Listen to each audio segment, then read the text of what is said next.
Hello, I'm Nick Erby. To mark the passing of the legendary Australian country music broadcaster John Minson on the 10th of March 2017, I pay tribute to Mr. Hoedown with a radio special we put together for the 40th anniversary of the Hoedown radio program. This was first broadcast at Easter time in 2005. Part 1, the early years of Hoedown.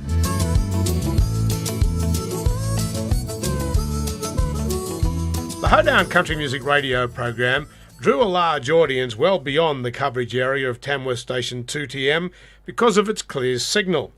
This led to Hoedown being the catalyst for the establishment of the major annual Golden Guitar Awards, which grew into the Tamworth Country Music Festival.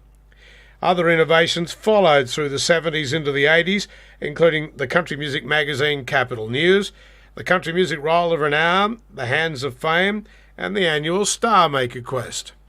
At Easter in 1965, just after the introduction of television in the northwest of New South Wales, a nightly country music program was developed from a weekly Saturday morning show called The Modern Sounds in Country and Western Music. The host was John Minson. He was to play such a large personal role in this new era for country music that he's been elevated to the Country Music Roll of Renown. John was the front man of Hoedown until his retirement in 1987.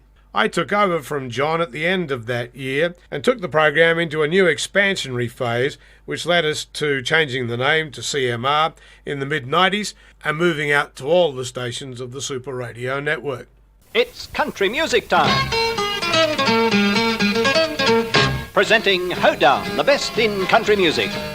And just a call while I'm thinking about it, I'll get an Anne Murray record out in a little while for Ben Goodman, who's out on the highway driving to Brisbane, one of our Goodyear big wheelers.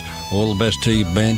G'day there, friends. This is your country music mate, Slim Dusty, and you're listening to the driving force in country music, Hoedown. Hoedown, Hoedown. John Minson, it's very good to be talking to you at this time and remembering 40 years of country music broadcasting in Tamworth. Is it a very strong memory with you, the start of Hoedown? I don't know about a strong memory because it wasn't more or less a conscious decision. It was one of those things that just sneaked up on me because it started as a half-hour radio program on a Saturday morning, which while I wasn't even doing, was done by Ken McEwen, who was a Canadian boy from British Columbia, Cowichan Valley, actually.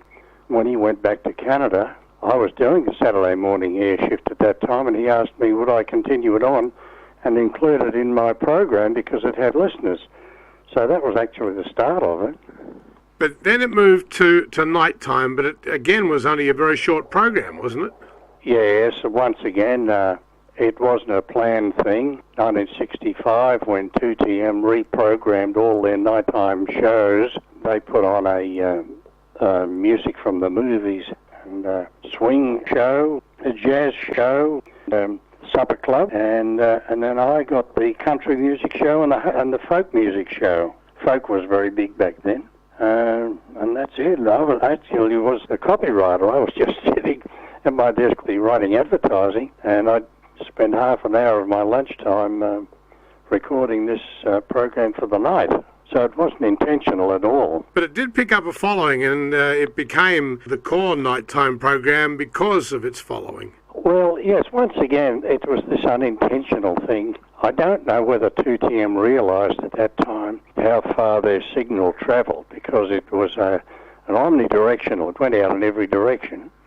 And it also didn't have any other station on its frequency. So that, it travelled potentially for thousands of kilometres, but I don't think the management were aware of it. They certainly were once we started broadcasting country music at night, because the letters started coming in from places that we'd never heard of, central North Queensland, from Victoria, even New Zealand. But no, it wasn't intentional at all. It just sneaked up on us, more or less. What was the music like back when it started in 1965? Was there a lot of music around? Could you clearly identify what people wanted at the time?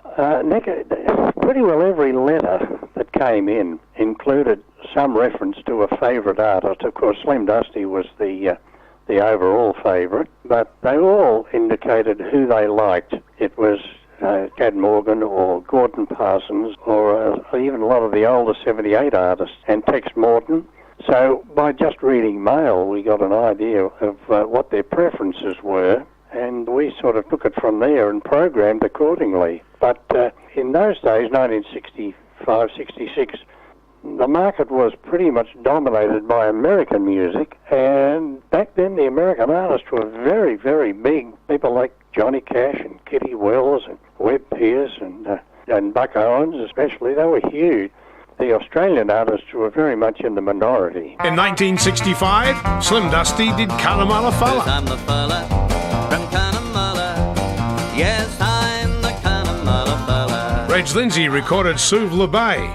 Chad Morgan did You Gettin' Old Son. Johnny Ashcroft, the Hawking Brothers, Kevin Shegog all had big songs, and Tex Morton recorded the Darwin Jailhouse Window. I see you in the bar from the lock-up window, drinking with a fool like me. Amongst the Americans, Roger Miller was riding a crest and had King of the Road. Mama, man of means by no means, king of the road.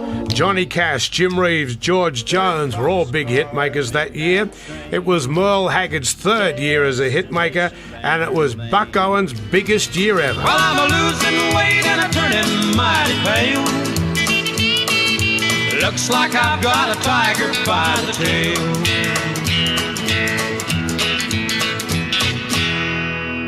Some great memories there. At that time, when it all started, how long were you doing on the air? Were you on the air every night back then? Monday to Friday night. The weekend was still pretty crowded with other things. There was a lot of sporting stuff on radio then, and also we just felt that Monday to Friday was enough, or certainly enough for me. I was writing a lot of mail in those days to record labels and artists, and having a lot of liaison with the record labels themselves.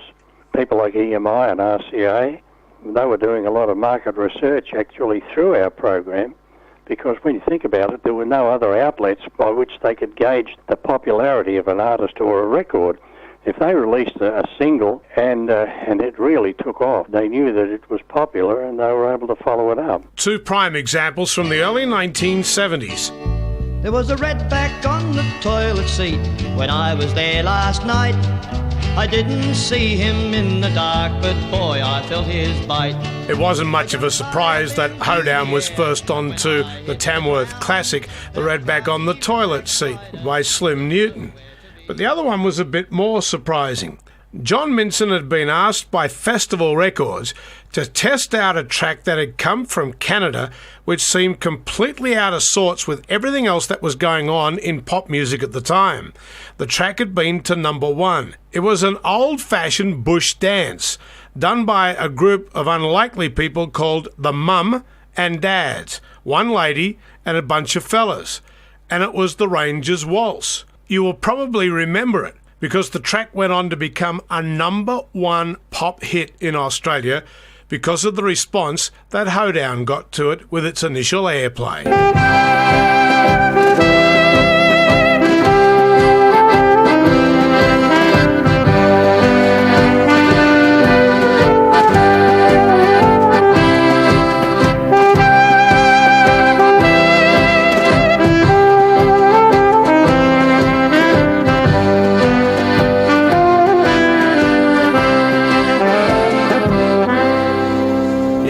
Hoedown and John Minson were responsible for us liking that back in the 1970s. John Minson hosted Hoedown for over 22 years until his retirement in 1987. During that time, there were any number of highlights, a huge number of innovations, and some very exciting times were had. But looking back on it, we all pretty much agree that the most exciting time was up to 1969 and then into the beginning of 1973 and the establishment of the Golden Guitar Awards. John, let's talk about the next stage of development, and that came at the end of the 1960s. when Tamworth very consciously adopted the country music capital tag, which was something that you at Hoedown did, along with Eric Scott, who'd moved Hadley Records to Tamworth at the time. And it was a very exciting period, wasn't it, at the end of the 60s? Yes, it was. Once again, it was one of those things that sort of happened around me, and I just went along with it. 1969, 2TM had an art union promotion, and the prize being a house, the house that 2TM built. The station felt that it was a good way to sell art union tickets by having a concert. So really, in a sort of an accidental kind of way, we got into the live promotion business because we promoted a show in 1969 with Reg Lindsay headlining it, and the admission was an art union ticket. So people not only saw a good show, but they had the opportunity to win a house. And that was a standing room only show, absolutely. And of course, at the end of the show, everyone on the way out said, "When are you going to hold another show?" You know, I was pretty much drained from all of the promotion at that time, and I thought, no, don't tell me we're going to be doing these all the time. And we did about every 2 months from then on. And we had headline artists like Jimmy Little and Slim Dusty, of course, and Johnny Ashcroft. So, yeah, it was exciting. It was a lot of fun, but, oh, boy, it was a busy time, very busy. Two names you mentioned there, things we need to talk about. First one was the Slim Dusty show, which came in 1971, which they actually recorded, and it became a sensational hit when they released it as an album, Slim Dusty Live in Tamworth, with that unbelievable sound that everybody gets in the town hall. It was built for country music resonance, wasn't it? What a wonderful live room it is. Yes, it's quite amazing. I think Jim Hillis was the name of the engineer from EMI, and he was setting it up. And they strung a microphone right across in the middle of the hall between the two balconies, and they just hung that microphone there. And I remember them coming in and testing, and they said, "We're getting the most amazing sound. There's a live kind of ambience that's coming through from the hall." And they couldn't explain it. But you're right, it definitely had a liveliness there, and it was so sensitive that you could even pick up individual laughs from people in the audience and shouts, and it certainly gave that album a lot of atmosphere. Let's give a big, hearty country music capital welcome to Australia's king of country music, Slim Dusty.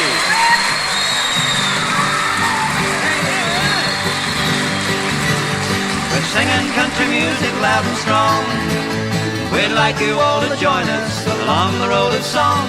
We're singing country music all the way, picking and a-singing in the good old country way. Thank you. Thank you very much. Thank you very much, everyone. It's really great to be here at Country Music Capital and to meet you all again. I tell you one thing, though, Nick, it nearly didn't happen because the tape recorder they had started to overheat halfway through the show. And I remember they had to undo the screws in the front of the tape recorder and get a couple of screwdrivers and just ease the front of the old tape recorder away from the cabinet so as to let the air circulate and get away from it. And you couldn't touch it. It was steaming. You know, I'm not kidding. There was smoke coming out of it, but it got through. What about Slim Dusty himself as an iconic figure? He was absolutely extraordinary and very supportive of Tamworth during all of that time, and you were very close to Slim over the years. Yes. Oh, yes. Well, got to know him because we were exactly the same age, and I'd always admired the records that were out, thought how close to the land they were. I identified very closely with Slim's songs. I knew a lot of old Bushmen, and so songs like The Fire of Gidgee Cole, I was able to identify very closely with them. And I had such an admiration for country living people that worked on the land, that I was so pleased that Slim was writing about them. And that's one of the reasons I admired him so much. He was writing about these people, and also as well as writing for them. But, you know, talking about Country Music Capital, Slim was the first artist who actually accepted the concept of a country music centre. And we were promoting a show with him, and we rang him up in Queensland somewhere when he was on tour, and he said, "Oh, we're all looking forward to coming down to country music capital." That was the first time it had ever been mentioned.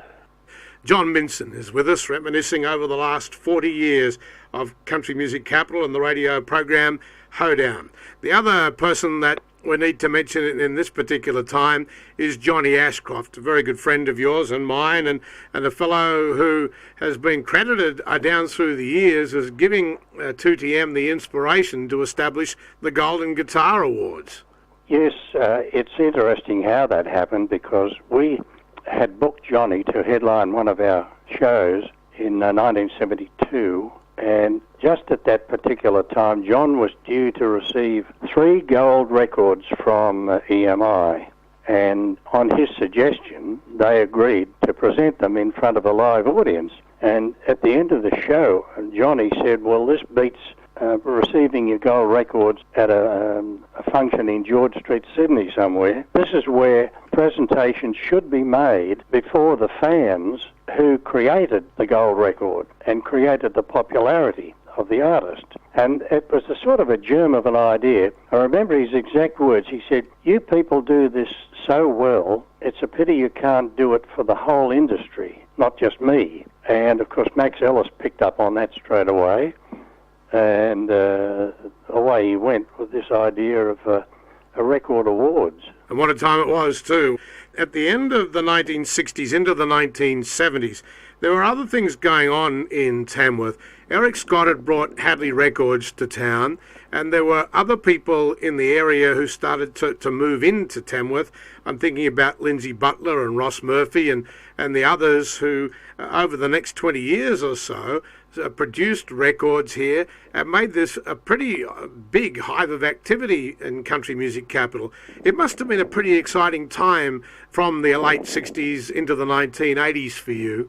Yes, it was an interesting time in retrospect. Looking back, when you had young people like a young farmer from Cropper Creek at Moree who wrote himself a song about an emu and was popular enough to approach a record label in Melbourne and get a release on it. John Williamson used to call in. There were a lot of people who lived locally at that time. The Singing Kettles, when the late Max Kettle was alive, they moved in from Scottsdale in Tasmania, and Buddy Williams relocated to Tamworth, and it was exciting because these people used to call in all the time. That started the idea of not being able to lock the studio door, because it didn't do any good. People just kept kicking on the door until you opened it, so we just left it open. And there was a constant procession of people like Barry Thornton and of course Slim, the Hawking brothers, anybody else who happened to be calling through, plus all the locals, the artists who were based in Tamworth, coming in just to talk about their weekend shows, and a lot of musicians were around, so it was a very exciting time and very stimulating, I suppose is the word I want. Very stimulating time.